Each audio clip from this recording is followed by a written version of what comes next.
wsm.org. This is Andrew Clendenin. Welcome to the world of Texas music. Today's podcast will feature Lane Harder, more specifically Dr. Lane Harder.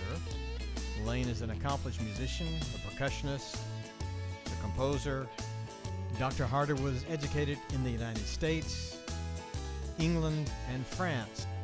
Dr. Harder's arrangements and compositions cover a wide range of musical genres. Dr. Lane Harder, welcome to the world of Texas music. Lane Harder. I love that name. It's the name that could be in a spy novel. Or maybe, more formally, Dr. Lane Harder could be a soap opera. So, there you go. You're from Mineola, and that's the hometown of Kacy Musgraves. That's right. Yeah. Uh-huh.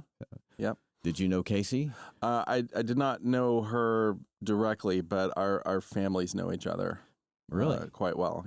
How did the town get its name, Mineola? Mineola, according to legend, was named after two daughters of an early settler, Okay. Minnie and Ola. Okay.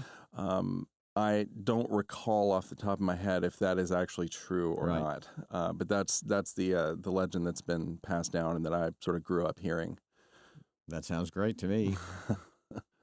It's the piney woods of Texas, real pretty part of the state. Beethoven would take long walks in the forests around Vienna. Did you ever walk through the piney woods and have inspiration musically? I don't know if I had inspiration from walking around, but I definitely spent a lot of time in nature. I mean, Mineola is a relatively small town, and we had access, to woods and a lot of lakes, Right. Certainly. So, that sort of idyllic tranquility definitely gave me space to think about all kinds of things. Not just music, but I feel like I was always sort of outside or just inside looking out, just contemplating. I don't know, whatever you contemplate when a child contemplates nature, Right. but no, it was a great environment. I think I appreciated it more. I think I appreciated those aspects of it more after I left and went to college and then would come back to visit. Because the farther east I would go from Dallas, which is where I did my undergrad at SMU, I would the farther east I would get on my weekend visits, I would think, man, it sure is pretty out here. Right. I would think, oh, wait, I grew up out here. Yeah, I remember this. I remember this being, really, really beautiful. So, it was a good place to grow up and just have time and space to think. Right. So, because I feel like I was able to do a lot of that. Sure, more open space, closer to nature. Right. And there is something about the breeze blowing through the pine trees. There's a sound that's certainly very unique. So it doesn't rattle like the leaves in the regular trees. That's right. So, yeah, and every time I'm out there, I do notice that. Right. Did that ever inspire you to write, or has it inspired you to write? Inspiration's a funny thing because I don't think you ever really fully know what all influences you to write. But that sort of thing definitely got me thinking about sound and just about the nature of sound. Just thinking about all the sounds that are unique to that environment. Right. Wind is certainly one of them. Water is another one. Sure. I've always felt very, very connected to water. My parents have always sort of lived near a lake of some kind, and so being on the water, being near water is always very important to me. Not only just because of the any sort of physical sensation you might feel or any sort of calming effect, but because of the sound. Sure. Just because of the sound of the water. Has that ever influenced you, those particular sounds, in actually writing a composition? I'll say this: wind and water have both shown up in my music in a number of ways. A few years ago, I wrote a song cycle for mezzo soprano and piano and 4 percussionists, and the fourth movement actually begins with the sound of wind and water, as sort of almost like a sound effects bed or something that I had the percussionists try to emulate, and those sounds to me are very powerful. Sure. I mean, just because they're so evocative, and they can even more than words. I mean, they can cut right through whatever it is you're thinking about or feeling or whatever, and just go right to some memory or frame of reference. So yeah, I mean, those sounds are very important to me. Yeah, and an emotional impact. Absolutely. The actual music creates emotion. Certainly. And I think that's probably what a lot of writers of any kind of music are trying to get to. Right. Maybe not consciously, but I think that flows through the process of creating music. Definitely. And it definitely 100%. affects the listener. Right. And they may not even be aware of it, but right. I think that's what happens. And we'll talk a little bit about that later. But what was your first memory of music? My first memory of music was probably of sitting under the piano listening to my mom play Debussy and Beethoven. She would play Clair de Lune and the Adagio movement from Moonlight Sonata. Right. And so to me, those two composers' voices are really associated. I associate them a lot with my childhood. To me, they're really fundamental. How their music sounds, and so that was one. And then I suppose just hearing my dad play guitar in the house. Okay. Just around the house, just for fun. He used to be a guitarist in a pretty successful regional rock band. Oh, really? In Memphis during the in the 1960s. Okay.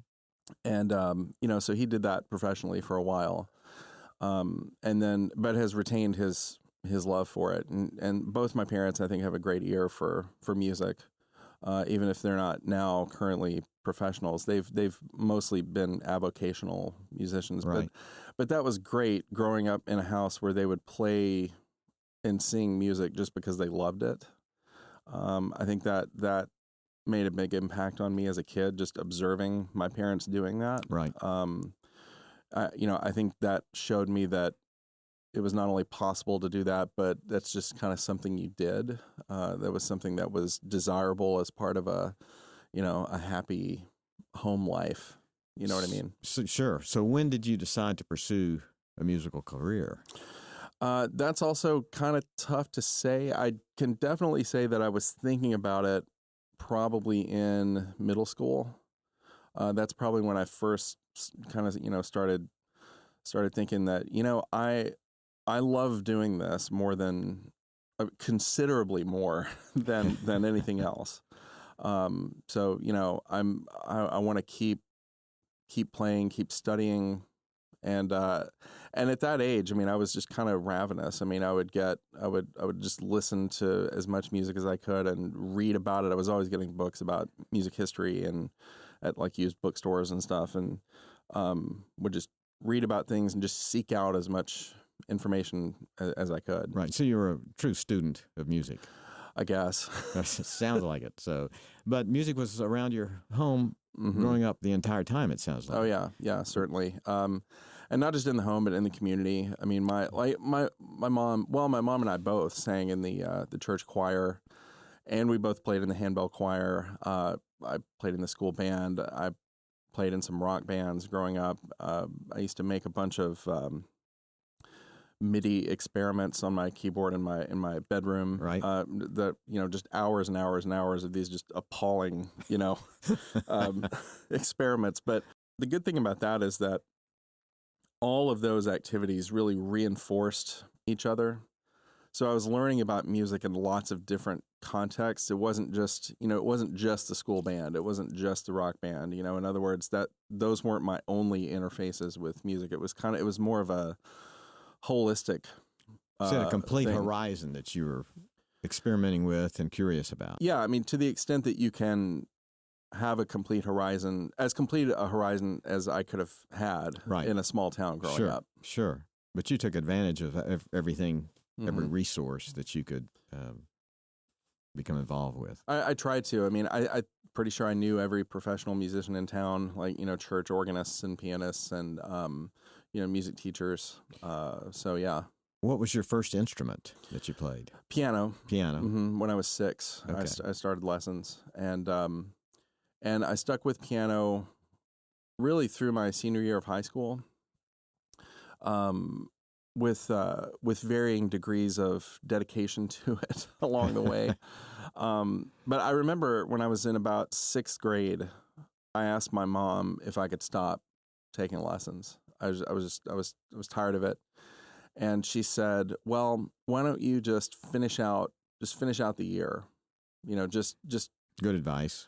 Yeah, I think so. Well, Right. It ended up actually being great advice, because it was right after that I don't know what happened, but I started to see the piano as a tool for being creative, for writing music. Like, I honestly don't know what happened, but I started just sort of playing chords by myself, just on the piano, and trying to put them together into some kind of sequence that sounded good, and asking myself questions about, well, why does this chord sound really good next to this one, and why does it not sound good next to this other one? And just spending just hours and hours at the piano after that, just kind of discovering harmony, kind of discovering sort of some of the building blocks of composition. And so that kind of changed everything. From then on, my relationship with the piano was very different than it had been previously. So all this work that you'd done up to that point, all of a sudden you hit a certain point in your life that you were older, of course, and Mm-hmm. you had that emotional response from the piano. Yeah. And it opened up something for you that you hadn't seen or felt before. That's right. Mm-hmm. That's amazing. Well, it was funny. I mean, because prior to that, it was all, technical exercises and just, learning assigned repertoire. And that's great. And I enjoyed it. I enjoyed it on some level. But it just took on a completely new dimension. So it sounds like you remember that exact moment when that happened. If not the exact moment, then pretty near to it. I definitely remember the environment in which it happened. Right. Yeah. So a change was coming. Absolutely. What is your favorite chord and time signature? Beethoven, I think, like C minor. Uh-huh. Is that correct? That sounds right. Okay. That wouldn't surprise me. Favorite chord and time signature? Sure. I'll tell you a chord that I love, and that is a French augmented 6th chord. I love a good French augmented 6th chord because, for a couple of reasons. First of all, it can resolve a number of different ways. Okay. So it can be put into a lot of musical contexts. So you can pivot into it and out of it and just kind of make it go wherever you want it to go, just about. Right. But also it can be used. It doesn't have to be used functionally. And that's actually what I really like about it. Isn't there an augmented chord in My Sweet Lord? Offhand, I couldn't tell you. Okay. I'd have to check on that. I'm not sure. What is the French designation? Does it cook? Make good, is a good food involved? It makes an excellent béarnaise sauce. Okay. Yeah, to go on your Chateaubriand. Yeah. No, it has to do with the intervals in the chord and how the chord is spelled. Okay. So what it is, a way to describe it is it's two interlocking tritones that are a whole step apart. Okay. So it's kind of a subset of a whole tone collection. And yeah, I really love it. Okay. And then the time signature. Oh gosh, I tend to favor compound meter, so like 6/8, 9/8. Okay. Meters like that. I think in my own music, just because you can divide those up in interesting ways more than you can simple meters. So you can make a compound meter have a duple feel within it if you want to. In other words, you can create sort of an internal conflict or sort of metrical layering, I think, with compound meters more than simple meters. So Jimmy Page, Led Zeppelin, did a lot of 6/8 yeah, times. uh-huh. Mm-hmm. Yeah, it's just, to me, those meters tend to be just more subtle and more interesting in some ways. It's almost unfathomable, the infinite amount of approaches to music. Yes. Tell me about that. How do you start? If I'm starting to write a piece? Yes. Oh gosh. For me, it almost always starts with sound of some kind. You know, I mean, there's got to be something audible that I'm responding to in some way. So it's a hint. It gives you a hint as to where you want to go. Right. And, sometimes I don't know if, like if I go to the piano and play a chord, or if I have an idea for a melody or a motive or something, sometimes I might not know how it's going to function in the piece. I don't know if, at the very, very beginning, sometimes I don't know if I'm writing introductory music or something that might be in the middle of a piece or something at the end. That's something you just have to sketch out and work on and, figure out and just answer questions about the potential of the idea. Do you ever move it around where you had the middle you thought and now it becomes the end? Absolutely. There've definitely been times when I've shifted things around. And I think as a composer, I think you have to be flexible enough with your material to do that. Just to be honest about where material really needs to go.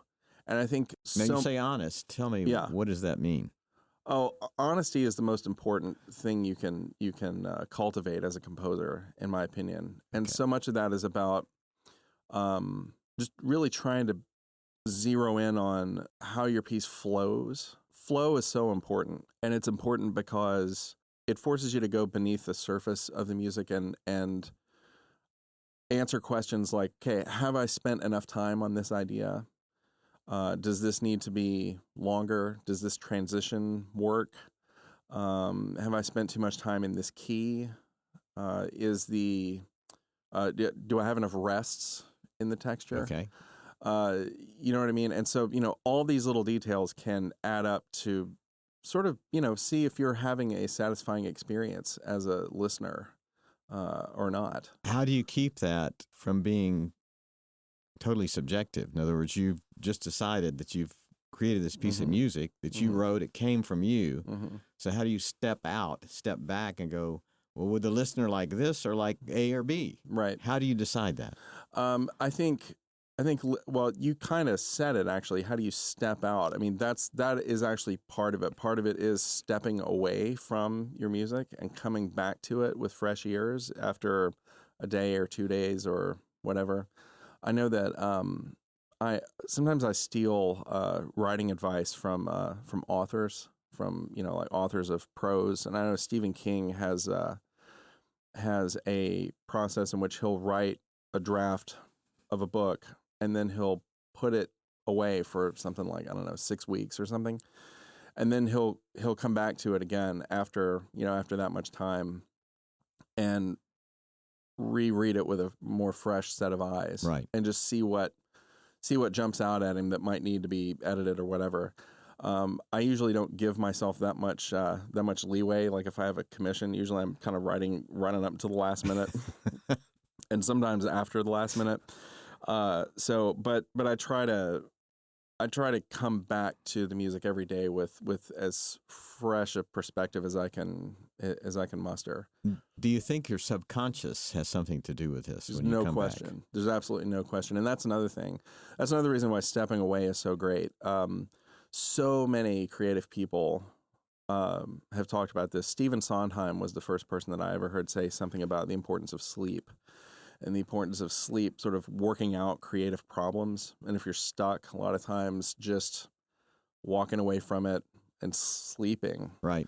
St. Vincent, Annie Clark, you're familiar with her? Yeah. Says if she loses creativity, somebody asks her, what happens if you can't create something? She says, I just take a nap. Yeah. So, there he is. It's simply said, there's the formula. Right. There it is. Yeah. And it is so true. It is amazing what your brain can just sort of work out on its own. If something's really, really giving you trouble and you've just been beating your head against the wall, how am I going to get through this real thorny transition or something? And then one day you come back to it and you're like, oh, well, there it is. I have it now. It's I don't know. It's a funny thing. Right. creativity is a funny thing, whatever it is. Yeah, it is a strange partner in life, I'll tell you that. You have a resume that's quite impressive. And Thank you. It's almost too long to read. You're you're educated in different countries, different universities. Tell us about how that's influenced you as a musician, being exposed to so many different cultures and in so many different ways. Well, the first, I guess, the first foreign country that I went to school in was England, where I went to King's College, London, for a year, and I was also taking private lessons at the Royal Academy of Music at the time, and that was wonderful just because it wasn't my home university, and so literally just getting a different perspective on this thing that I was purporting to do, write music and play as a percussionist, was crucial. I felt that the main thing I got from studying in England was I feel that I learned how to write better, like write prose. I just feel that like my academic writing got a lot better while I was there. I just felt that I got to be just more exacting about my own use of language. Right. So proper. Well, but also just more nuanced, I think, and just more of just more exploratory with the language. I think I just felt freer to do that sort of thing. But also just being in a culture with so much music. I mean, that is a very musically rich place. London in particular. Sure. I mean, there's so much music going on all the time, and just getting to partake of that culture was really wonderful. I still remember one concert that I saw at the Barbican Center when I was there. I guess this would have been fall of 1997. I saw the BBC Orchestra perform an entire concert of music of composers in the Second Viennese School. So Arnold Schoenberg, Anton Webern, and Alban Berg, and it was standing room only, and it was incredible. I mean, listening to an entire concert of basically atonal music and having it be one of the most thrilling things I've ever heard was incredible. So tell us about atonal. Yeah, and that is a problematic term. That was problematic even for its practitioners. Arnold Schoenberg said, atonality implies that there's no tone to the music, right? Which is not the case. But those composers I just mentioned were interested in codifying the use of dissonance in music that really didn't have anything to do with traditional tertian harmony, right? And so. But of course, what happens is, the way we hear music, we will hear tonal associations in non-tonal or atonal music. If we hear a C in one instrument and an E in another instrument, I mean, our ears are gonna put those together into some kind of framework, even if they are being used in some non-tonal context. And I tell my students all the time, don't shy away from that. Like, don't. If you're really trying to engage with perhaps more dissonant music, really, let those associations happen. Right. Especially if they're trying to learn it, like to sing it or to perform it, any little trick like that can help make it easier so that you don't feel like you're just pulling notes out of thin air. So being off a little bit musically is not a bad thing. Well, what do you mean? Dissonance. Well, not only is it not a bad thing, it's I mean, there are some dissonances that are extraordinarily beautiful. Right. I mean, I personally think every dissonance you could imagine really is technically in the music of Bach. It's in Bach it's all very functional. And every dissonance is prepared and left in in some really meaningful way. Right. And that I think is one of the things that that you should be able to do as a composer is manage dissonance. Good word, manage. Yeah, I mean, because it's you can do so much with it. Right. You know. You also studied in France. I did. So here we have a completely different set of cultures, Quite language, ideas, history. Mm-hmm. Tell us about that. Yeah, in the summers of 2002, 2003, and 2004, I studied at the European American Musical Alliance summer program. Right. And this is a program that offers study of counterpoint, harmony, analysis, musicianship, and other disciplines in the tradition of Nadia Boulanger. So this really quite well-known French pedagogue who taught several generations of American musicians, but also musicians from all over the world. And her tradition is something that I have sought out just in my own study. I've been very fortunate to have studied privately with 3 of her students. Donald Grantham, who teaches at the University of Texas at Austin, who's an extraordinary composer. Narcisse Bonnet, who was Nadia Boulanger's assistant for something like 20 years. And then he was her named successor to her program. And he unfortunately passed away this past year. And Philip Lasser, who teaches at the Juilliard School, and he's actually the director of EMA, of European American Musical Alliance. And then impressive group. What's that? Impressive group. Not bad. Yeah. Not bad. They'll land on their feet somehow. Right. Yeah. But Philip Lasser is an extraordinary composer, an extraordinary thinker about music, and he has influenced me a great deal. I really can't say enough about his influence. So what was if you could sum it up, what's the difference between your experience in England and France musically? Musically, the environments that I was in England were different than the environments that I was in France. So it's a little hard to compare. I mean, in other words, it's one was a degree program and one wasn't. I should say one was part of a degree program and one was just elective on my part. But one thing that I had to do in France that I didn't have to do in England was engage with what's known as fixed do solfege, which is interesting. Because that's not what I had grown up with, and that's not. Can you tell us what that is? Sure. So, fixed do solfege. So do re mi fa sol la ti do. Right. Those syllables. So instead of do always being scale degree 1, in whatever key you're in, whether you're in C or A flat or F sharp or whatever, do is always C. Do is always the note C, no matter what key you're in. Re is always D, no matter what key you're in. So in other words, those syllables don't in fixed do solfege. Those syllables don't reinforce function the way they do in what's known as movable do. But instead, they stay the same throughout whatever key right. you go into. Right. But there's a lot more to sort of French musical training. But that's the first thing that I think that I encountered when I first went there that I thought, hey, this is different. This is right. not what I'm accustomed to.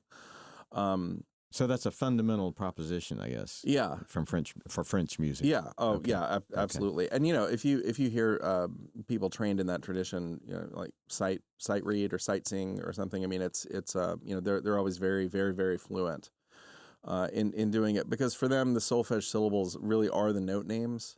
Like for us, we have note names A, B, C, D, E, right. F, G, or A, B flat, C, D, E flat, whatever. And for them, it's for people trained in more of that tradition.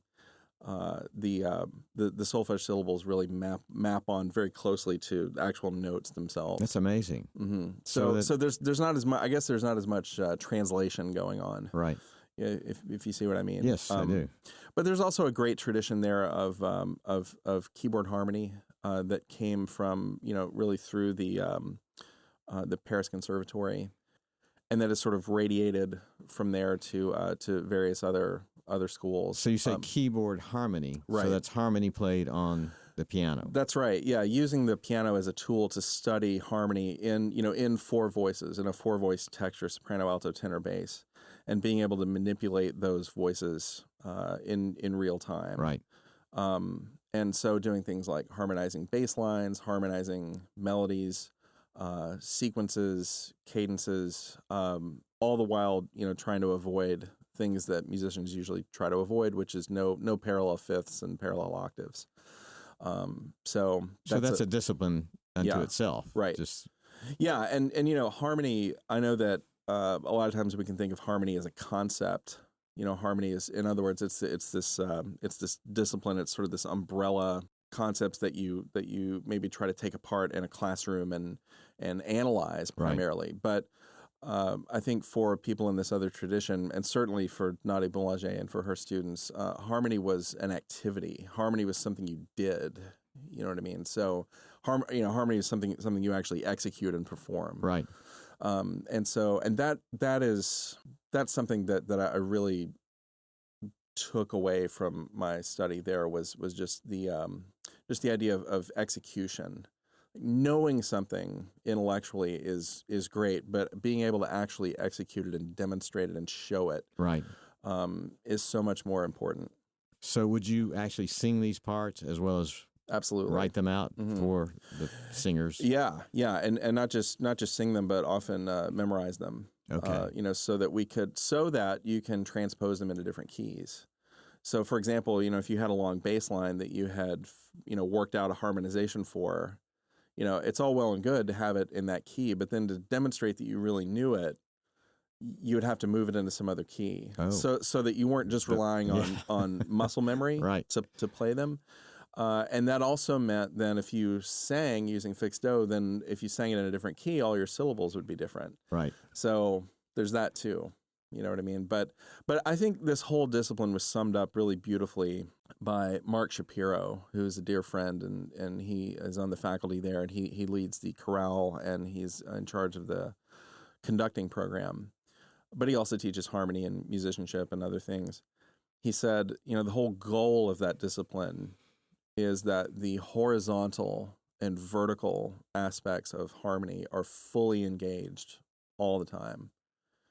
And I thought that was a really, really beautiful summation of that. And what that means is that, music can really become more three-dimensional for you if you're doing that. And you can also spot composers who don't really have a particular interest in that kind of thing, just because I think a lot of their music can sound kind of two-dimensional and kind of plastic sounding. So, resonance is a big deal for me. That's something that I work on a lot in my own music, just trying to make things sound as resonant as possible, trying to make every sonority just a real knockout. I don't always do it, but you challenge yourself to do. But I try, yeah. Well, the voice is the most beautiful instrument, and the voice in harmony is unbelievable when it's written properly, and you have a great melody and so on and so forth. So, quite technical from your standpoint, right? How do you keep your spontaneity? Being such a technician and so practiced, how do you do that? That's amazing to me because you have this brilliant structure and foundation of music and all the aspects of music. How do you break your chains, so to speak? Yeah, it's a great question. I mean, because the last thing you want to do is get so technical that either A, you can't write, or but just because you can't be spontaneous because you can't generate ideas, or B, that your music just sounds really, really, really boring. So don't want that. Right. So and these rules don't exist just for their own sake, just to make our lives miserable. They're there because they're tools that you can use. And I think if you understand the sort of the pedagogical significance of them, then you can sort of pick and choose which ones you want to use at a particular time. Like I just said a minute ago, a lot of times when we study harmony, we don't use parallel fifths or parallel octaves. Well, listen, I use parallel fifths in my music all the time because I like the way they sound. Right. But also, it's if I'm going for a particular style or if I'm trying to evoke a certain mood or something, then I might use parallel fifths. But it's because I chose them. It's not because they're an accident. Right. You know what I mean? So, but as far as spontaneity, I have I guess like a lot of composers do, I have an idea book. And if something comes to me, I just make sure to write it down as quickly as possible. So I have a lot of unfinished pieces, and I have a lot of ideas that were a byproduct of spontaneity. And so that's your treasure box over there. Yeah, I guess from time to time you go in there and pick right. out a doubloon. Here we go. Yeah, that's a good visual, actually. We're on the high C's now. Yeah, okay, exactly. Go to it. Right. What is the most inspirational side of music to you? Oh gosh, I think hearing a really inspired performance of any type. So could be instrumental, could be orchestra, anything. Yeah. Pop music. Right. If it's done with passion and the musicians are really committed to it, even if I don't always love the music, and right. even if the performance is not maybe technically amazing, I mean, I will take passion and electricity any day over, technical perfection. It doesn't mean you shouldn't work towards, a good technically sound performance. Right. But give me the heart, give me the love for it, because it's contagious. I mean, it can, when that's done well, it can really jump off the stage and just inhabit every audience member. Sure. If you're open to it. Yeah, I sometimes think of the word authentic. Yeah. That the people are living the music right. that are performing it. Right. It's authentic, and as you said, it may be a little wobbly here and there, but it's so authentic that you can't refuse it. Yeah, exactly. It's just a wave coming over you. Right. Yeah, and I can think of so many examples of that I've seen as an audience member in my just in my life. I love being in the audience. I love participating at that level. And I think all composers should do that and should love that, because, for me, for my own music, the way I see it, this goes back to what I was saying earlier about being honest. Right. I am my own first audience member. Right. Yes, you are. As any composer is. Right. I get to hear my music first. And so if it doesn't pass muster with me, like if I don't buy it, if I don't believe it, if I don't feel that it's sincere, then nobody else is going to. Right. How many passes will you make at a composition? It's a good question. It varies. It depends on the composition. The last orchestra piece I wrote, I made 11 drafts. 11 drafts. 11 full drafts of the score. And I have all of them. They're all numbered and they're all dated, and they are embarrassing to go back and look at.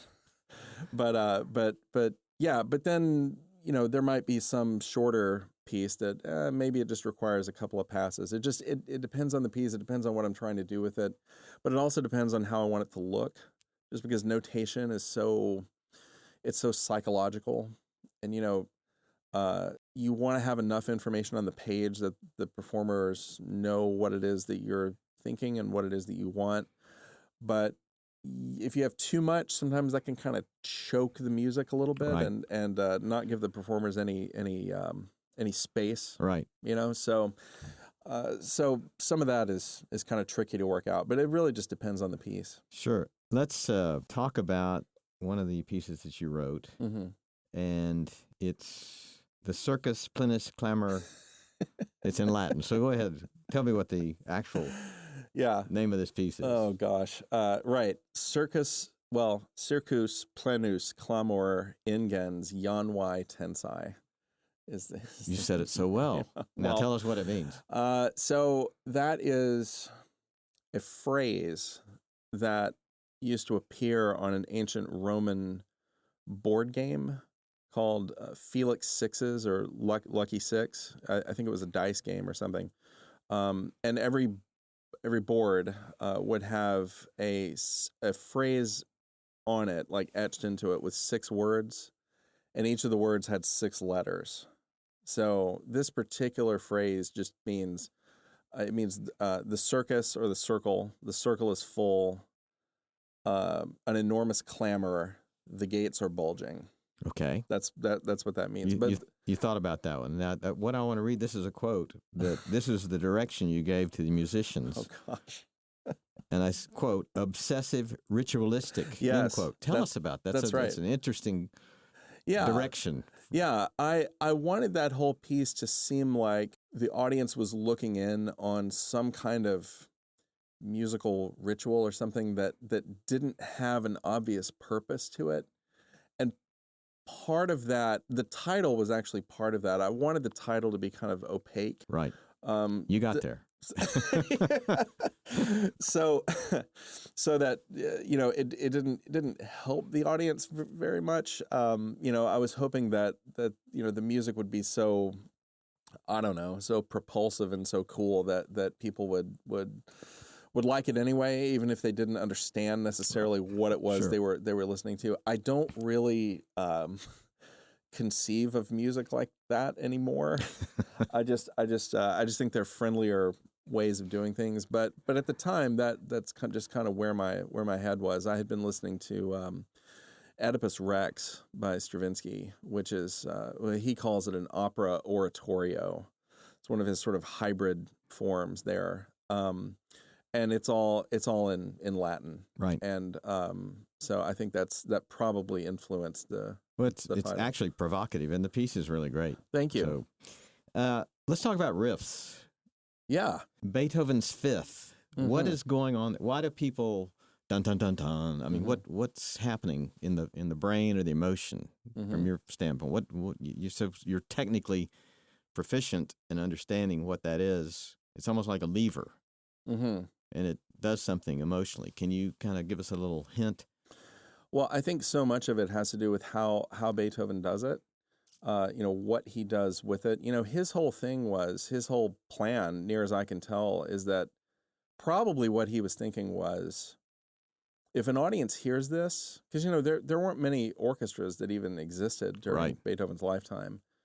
He probably thought, if an audience hears this, they're probably only going to hear it one time.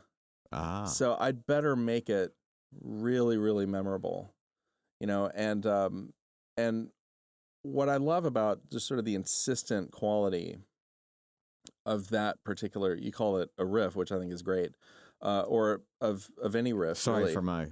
No, it's great. No, it totally works. Is how it's transformed over the course of the piece. So, for example, he really lays it on thick in that first movement, and it's short, long. Right. That's what it is, and then that's given other treatment in other movements. Dum ba dum bum bum bum. Dun, dun, dun, dun, dun, right. Dun. Those aren't the right notes, but again, short, long. Right. Short, long, and every movement has some version of that. So it's a variation on a theme that obviously works brilliantly. Yeah. What about the Rolling Stones' Satisfaction? Mm-hmm. You can hear that riff in your mind. Mm-hmm. So is it the same thing? We're not talking Beethoven, but well, what strikes me as being similar between the two is just a certain asymmetry. They're both asymmetrical, which I think is great, because then that means you can take each one of those riffs and point them, I think, in a number of directions and just make them do different things. Satisfaction. Bum, bum, da, da, da, da, da. Yeah. That's the one. Yeah. Even just those first two notes, bump, bump. Even that is a syncopation, right? Just by itself, that's cool. Does it pique the listener's interest immediately? Or is there something in us that this rhythmic thing going on that's just genetic that is causing us to go, oh, I relate to that? Oh, certainly, okay. Certainly. Rhythm is so fundamental, really, to every culture. But what I love about both of those examples is just what's on the beat and what's off the beat. Okay. Because in Beethoven's Fifth, when you first hear it, ba ba ba bum, you don't really know where the beat is. Right. At the beginning, it's not until about the fifth or sixth bar, when you can hear the audible pulse and you realize it actually starts after the beat, and there's something about that right that contributes to this kind of insistent quality that I think Beethoven really took that ball and ran with it. It's amazing. More modern, Jack White, Seven Nations, which is now Seven Nation Army. Yeah, for soccer games, so on and so forth. So, but the same thing's going on, regardless of the discipline that you've chosen, whether it's pop music or rap or whatever. Right. I think so. And that particular riff, that sits on the beat a little more, I think, than the other two. But there is still that wonderful little triplet figure in the middle that you don't really necessarily expect. So again, there's an asymmetry to it that I think makes it more than just something churning along in the background. That's really interesting, unexpected. Yeah, but the listener's not really expecting that to happen, right? And yet it does, and that's the glue, if you will. Yeah, that makes you go, oh, right. But then of course the thing about a riff, for it to be a riff, I mean, we have to hear it a lot. Like we have to hear it. Repetition, sure. Yeah. And then of course, in short order, it doesn't sound unusual at all. It sounds cool. Right. Which is great. Right. And if you're lucky enough to compose something that's a variation on that, then better still. Yeah. So we'll go broader. What's your favorite Texas genre of music? Oh gosh. I grew up listening to Texas country music, sure. and really all of its manifestations, whether it's sort of more on the folk side or more on sort of the cowboy side of things. I mean, that's just whether I've always liked it or not. That's what I grew up with. I feel like that's your roots. Yeah, sure. Yeah, that's just music that's in the soil, right? But then songwriters that have always interested me are songwriters who will take that sort of tradition and then merge it with jazz. So Texas swing, I think is really Bob Wills is really fun. Oh well, I mean he's the king. He's the godfather. Yeah, for sure. And just people that come from that tradition. I mean, obviously Willie Nelson has done a great deal in that of sort of cross pollinating those two. That's something that comes to mind. And of course, Texas has a great tradition of jazz musicians, sure, as well. So Charlie Christensen, no question, goes on and on. This is not a musical topic, but somewhere I read that you have an interest in black holes. Can you tell us why you're interested in black holes? If I'm correct. Yeah, I wrote an entire piece about black holes once, called "Killing Horizon." It's a piece for Percussion Ensemble, and I don't know. I ever since I heard what a black hole was when I was a kid, I was fascinated by them and terrified by them. I was like, of course, oh wow, so it swallows matter, and we don't know where any of it goes. That's what a horrifying thought. Why doesn't everybody have an interest in black holes? Like, why aren't we all thinking about black holes all the time? So I mean, I still think about it. Like when that recent photograph of a black hole was published, I was just glued to that story. I thought that was amazing. Still do. Multiple universes, perhaps. Who knows? I find that very interesting that you like black holes, as I do. Mm-hmm. What is the future of music composition? I think it's wide open. And I think that's good, because there was a time in the not so distant past when,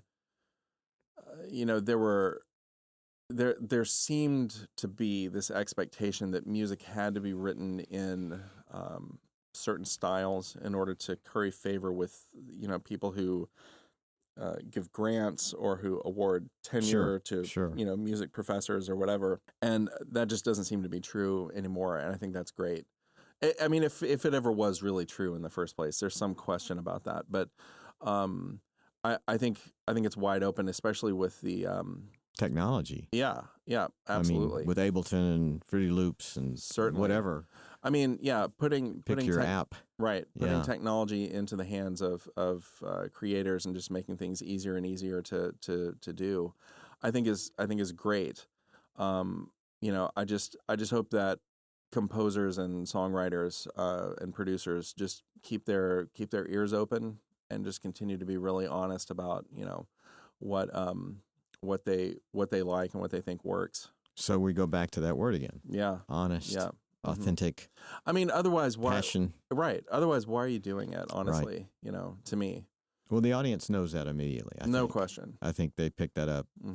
If they can't sense, like you said, it may not be the greatest performance, but if it's passion, authentic, the effort's being made by the musician, that they will see it. Yeah, they'll see it immediately and become one with it. Absolutely. So you have your trusty percussion instrument here, called the drum. Yeah. And maybe we could open up one of the exotic beats that you like and tell us a little bit about it. Oh, sure. This is a djembe, which is a West African drum. Has one head on the top. It's kind of shaped like an hourglass, and it's hollow on the bottom. And there's so many great rhythms, really all over so many parts of the world that are really cool. But there's this one West African kind of 12/8 beat that I've always kind of liked. It sounds like this.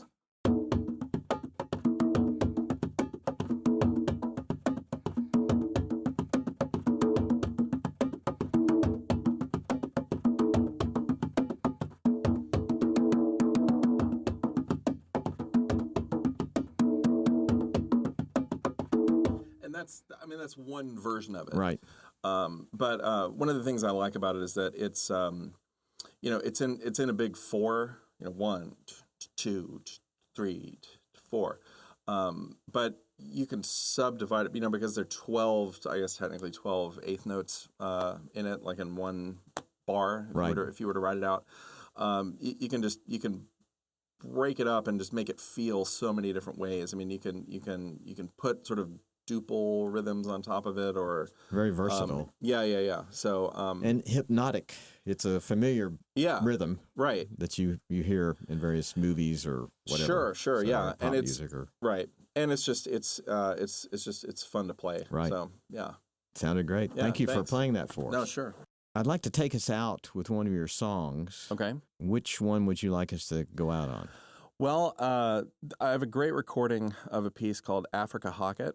That was a commission from the Troy University Percussion Ensemble in Troy, Alabama, directed by Adam Blackstock, who's a friend and longtime friend. He asked me to write it for his ensemble's performance at a Percussive Arts Society International Convention some years ago. And he said, I want the audience to be on the edge of their seat the whole time through this whole concert. So whatever you can give us for 4 marimbas would be great. And he kind of gave me free rein on stylistic direction. So we'll take us out on that. Lane Harder, thank you so much for joining the world of Texas music. Thank you, Andy. This is Africa Hocket, performed by the Texas Christian University Percussion Studio.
This is Andrew Clendenin with the World of Texas Music. On the web at WTXM.org. Come visit us there. We'll respond to emails from you. We'd like your comments. Thanks for listening.